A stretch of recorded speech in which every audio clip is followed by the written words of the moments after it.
ನಮಸ್ಕಾರ. ಮನುಜ ಮಲೆನಾಡು ಬಂದಾಯಿತು, ಹೊಸ ವಿಡಿಯೋ ತಂದಾಯಿತು. ಇವತ್ತಿನ ಧಾರಾವಾಹಿ ಬಂದು ಭಾಗ್ಯಲಕ್ಷ್ಮಿ ಧಾರಾವಾಹಿ ಹೇಗೆ ಮೂವ್ ಆಗುತ್ತೆ, ಏನೇನು ಅಡೆತಡೆಗಳಿದೆ ಇದರಲ್ಲಿ ನೋಡೋಣ ಬನ್ನಿ.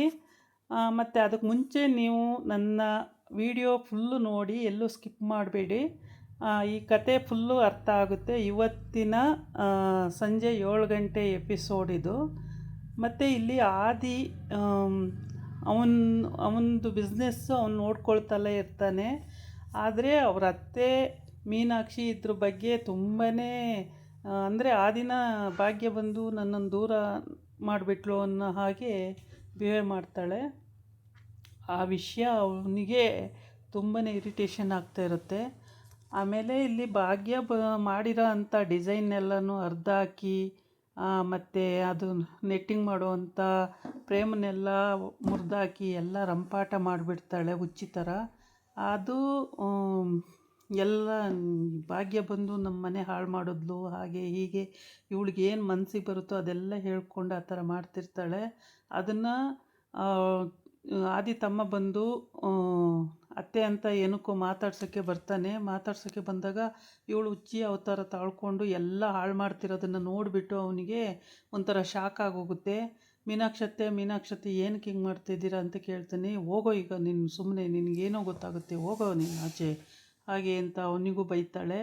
ಅವನಿಗೆ ಬೈದಾಗ ಅವನು ಆಚೆ ಹೋಗಿರಲ್ಲ ಇನ್ನೂ. ಏನಕ್ಕತ್ತೆ ಇವೆಲ್ಲ ಹಾಳು ಮಾಡ್ತಿದ್ದೀಯಾ, ಯಾಕತ್ತೆ ಅಂತೆಲ್ಲ ಕೇಳ್ತಾನೆ. ಆವಾಗ ಅಲ್ಲಿಗೆ ಭಾಗ್ಯ ಎಂಟ್ರಿ ಆಗ್ತಾಳೆ.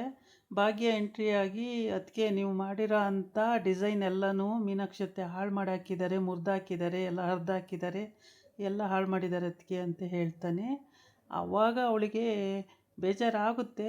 ಆದರೆ ಅವನ್ನ ಕಳಿಸ್ತಾಳೆ ಆಚೆಗೆ, ನೀನು ಹೋಗು ನಾನು ಮಾತಾಡ್ತೀನಿ ಅಂತೇಳ್ಬಿಟ್ಟು.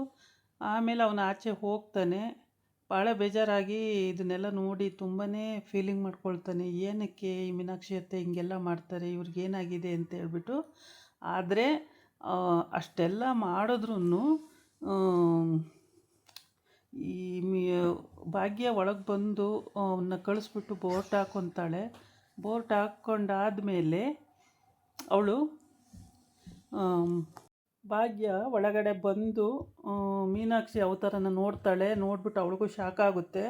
ಏನಕ್ಕೆ ಇವರು ಮೀನಾಕ್ಷಿ ಚಿಕ್ಕಮ್ಮ ಹಿಂಗೆಲ್ಲ ಮಾಡ್ತಾರೆ ಅಂತೇಳ್ಬಿಟ್ಟು ಎಲ್ಲ ರೀತಿಯೂ ಬುದ್ಧಿ ಹೇಳ್ತಾಳೆ. ಚಿಕ್ಕಮ್ಮ, ನಾನು ನಿಮ್ಮನ್ನು ತಾಯಿ ಥರ ನೋಡ್ಕೊಳ್ತಾ ಇದ್ದೀನಿ. ಚಿಕ್ಕಮ್ಮ ಅಂದ್ರೂ ಅಮ್ಮ ಅನ್ನೋ ಹೆಸರಿದೆ ಅದರಲ್ಲಿ, ಅದರಿಂದ ನಿಮ್ಮನ್ನು ಅಷ್ಟು ಚೆನ್ನಾಗಿ ನೋಡ್ಕೊಳ್ತಿದ್ದೀನಿ. ನೀವು ಯಾಕೆ ಚಿಕ್ಕಮ್ಮ ನನ್ನ ಮೇಲೆ ಇಷ್ಟೊಂದು ದ್ವೇಷ ಸಾಧಿಸ್ತೀರಾ? ಮತ್ತು ಆದಿ ಮೇಲೆ ಏನಕ್ಕೆ ಈ ಥರ ದ್ವೇಷ ಸಾಧಿಸ್ತೀರಾ? ಆದಿಯವರು ನಿಮ್ಮನ್ನು ಯಾವಾಗ್ಲೂ ಅತ್ತೆ ಅತ್ತೆ ಅಂತ ಅಷ್ಟು ಪ್ರಾಣ ಬಿಡ್ತಾರೆ. ನೀವು ಯಾಕತ್ತೆ ಹಿಂಗೆ ಮಾಡ್ತೀರಾ? ಯಾವುದೇ ಫಂಕ್ಷನಿಗೆ ಹೋದರೂ ಅತ್ತೆ ಬಂದಿದ್ದರೆ ಚೆನ್ನಾಗಿರೋದು, ಅತ್ತೆ ಬಂದಿದ್ದರೆ ಚೆನ್ನಾಗಿರೋದು ಅಂತ ಅಷ್ಟೆಲ್ಲ ಅಂತಾರೆ. ಆದರೂ ಕೂಡ ನೀವು ಯಾಕತ್ತೆ ಹಿಂಗೆಲ್ಲ, ಯಾಕೆ ಚಿಕ್ಕಮ್ಮ ಹಿಂಗೆಲ್ಲ ಮಾಡ್ತೀರಾ ಅಂತ ಕೇಳ್ತಾಳೆ. ಆದರೆ ನಿನ್ನನ್ನು ನೋಡಿದ್ರೆ ನನಗೆ ದ್ವೇಷ, ನೀನು ಇರಿಟೇಷನ್ನು, ನೋಡೋಕ್ಕಾಗಲ್ಲ ನನ್ನ ಕೈಯಲ್ಲಿ, ನಿನ್ನ ಮನೆ ಬಿಟ್ಟು ಹೋಗು ಹಾಗೆ ಹೀಗೆ ಅಂತ ಜೋರು ಮಾಡ್ತಾಳೆ. ಆಗ ಜೋರು ಮಾಡಿದಾಗ, ಹೌದು ನಾನಿರೋದ್ರಿಂದ ನಿಮಗೆ ತೊಂದರೆ ಆಗ್ತಿದೆ, ಆದರೆ ನಾನು ಹೋದರೆ ಆದಿಯವ್ರಿಗೆ ತೊಂದರೆ ಆಗುತ್ತೆ, ಆವಾಗ ಏನು ಮಾಡ್ತೀರಾ ಅತ್ತೆ, ನಿಮ್ಮ ಜೊತೆ ಅವರಿರಲ್ಲ ಅಂತ ಹೇಳ್ತಾಳೆ. ಆದರೆ ಏನಕ್ಕಿರಲ್ಲ, ನಾವು ಭಾಗ್ಯ ಎಲ್ಲ ಬಿಡಿಸಿ ಹೇಳಿದ ಮೇಲೆ ಮೀನಾಕ್ಷಿಗೆ ಅರ್ಥ ಆಗುತ್ತೆ. ಅರ್ಥ ಆದರೆ ಕಾಲ ಮಿಂಚೋಗಿರುತ್ತೆ. ಅರ್ಥ ಮಾಡ್ಕೊಳ್ಳಿ ಚಿಕ್ಕಮ್ಮ, ನೀವು ಹಿಂಗೆ ಹಾಡಿದ್ರೆ ಎಲ್ರಿಗೂ ತೊಂದರೆ ಆಗುತ್ತೆ, ಈ ರೀತಿ ಬಿಹೇವಿಯರ್ ಯಾರನ್ನಕ್ಕೆ ತೋರಿಸ್ತಾ ಇದ್ದೀರಾ ನೀವು ಅಂತೇಳಿ ಅವಳು ಭಾಗ್ಯ ಎಲ್ಲ ಬಿಡಿಸಿ ಹೇಳ್ತಾಳೆ. ಹೇಳಿ ಅರ್ಥ ಆಗೋ ರೀತಿ ಹೇಳ್ತಾಳೆ. ಎಷ್ಟು ಹೇಳಿದ್ರೂ ಅವಳು ಅರ್ಥನೇ ಮಾಡ್ಕೊಳ್ತಾ ಇರಲ್ಲ. ಬಾಯಿಗೆ ಬಂದಂಗೆ ಬೈಕೊಳ್ತಲೇ ಇರ್ತಾಳೆ. ನಿನ್ನಿಂದ ಎಲ್ಲ ಹಿಂಗಾಯಿತು ಹಂಗಾಯಿತು, ನಿಮ್ಮ ಮನೆಯವರೆಲ್ಲನೂ ಬಂದಿದ್ದೀಯಾ, ನೀವು ಬಡವರು ಹಂಗೆ ಹಿಂಗೆ ಅಂತ ಏನೇನೆಲ್ಲ ಹೇಳ್ತಾಳೆ.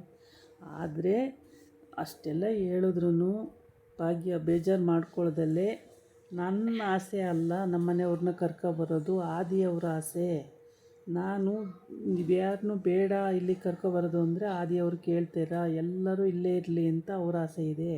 ನೀವು ಆದಿಯವ್ರಿಗೆ ಹೇಳ್ಬೇಕೇ ಹೊರತು ನನಗೆ ಹೇಳಿದರೆ ಏನು ಪ್ರಯೋಜನ, ನಾನು ಯಾರನ್ನೂ ಬನ್ನಿ ಅಂತ ಕರೆದಿಲ್ಲ ಇಲ್ಲಿವರೆಗೆ ಅಂತ ಹೇಳ್ತಾಳೆ.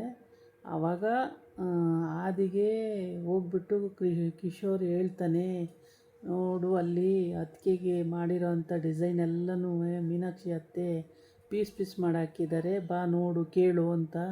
ಬೇಡ ಬೇಡ, ಭಾಗ್ಯ ಅವರೇ ಇದನ್ನು ಬಗೆಹರಿಸ್ಕೊಳ್ಳಿ, ನಾವು ಹೋಗೋದು ಬೇಡ ಅಂತ ಹೇಳ್ತಾನೆ ಆದಿ. ಆವಾಗ ಸರಿ ಅಂತ ಹೇಳ್ಬಿಟ್ಟು ಭಾಗ್ಯ ಅದನ್ನೆಲ್ಲ ಬಗೆಹರಿಸ್ಕೊಂಡು, ಯೋಚನೆ ಮಾಡಿ ಚಿಕ್ಕಮ್ಮ, ನಾನು ಹೇಳೋವಷ್ಟು ಹೇಳಿದ್ದೀನಿ, ಮುಂದಕ್ಕೆ ನಿಮಗೆ ಬಿಟ್ಟಿದ್ದು, ಯೋಚನೆ ಮಾಡಿ ಅಂತ ಹೇಳ್ಬಿಟ್ಟು ಅವಳು ಆಚೆ ಬರ್ತಾಳೆ. ಮೀನಾಕ್ಷಿ ಆವಾಗ ಎಲ್ಲ ಅರ್ಥ ಆಗುತ್ತೆ. ಅರ್ಥ ಆದರೆ ಕಾಲ ಮಿಂಚೋಗಿರುತ್ತೆ, ಅಳ್ತಾ ಕೂತ್ಕೊಂಡಿರ್ತಾಳೆ.